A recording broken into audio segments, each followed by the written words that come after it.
Haya, yule ni Mungu. Kwani amekuwa preacher? Hebu tuende tukaone. Mungu akamwambia Musa, toa viatu.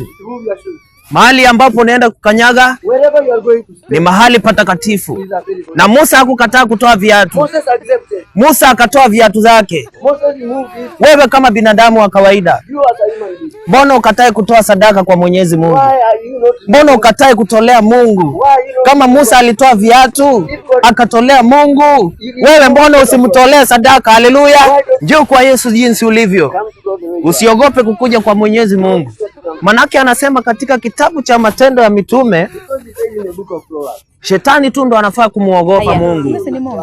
Binadamu sisi, huyo ni baba yetu, tunaenda kwake jinsi tutakavyo. Wakati wowote unataka kukuja kwa Yesu, wewe kuja tu, usiogope. Haleluya! Oh yes, oh yes, ati ndio, oh yes, haleluya. Si umeteseka sana?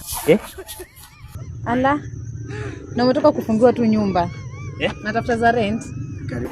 Rent tu hapa na pale. Ai, kwani hujasikia hot crush? Hujasikia hot crush? Hiyo ni nini? Unaweka tu 10 bob inakumultiply 3000 times. 10 bob tu? 10 bob peke yake. Alafu inakumultiply up to 3000 times. Hiyo inachezwa aje? Inakuanga na bonus. Bonus. Mbona mko niambia? Na tumetoka class hai. Nyinyi mmetumwa na shetani muharibu injili. Lazima injili iendelee. Tulikuwa na Bible class. Lazima injili iendelee. Mmetumwa na shetani. Kuja tu cheza hiyo hot crush. Wamesema hot crush. Finya hapo haraka haraka. Unajua hii ukisikia 3000 times 10. Unajua hata sadaka ya leo kunoma kidogo. Hot crush nimeweka. Ni hotcrush.com. Haya, hiyo .com. Finya hapa. Unaona?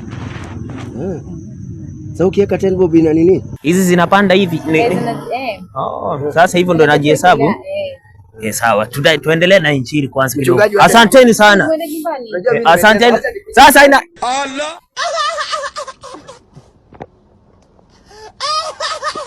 Manka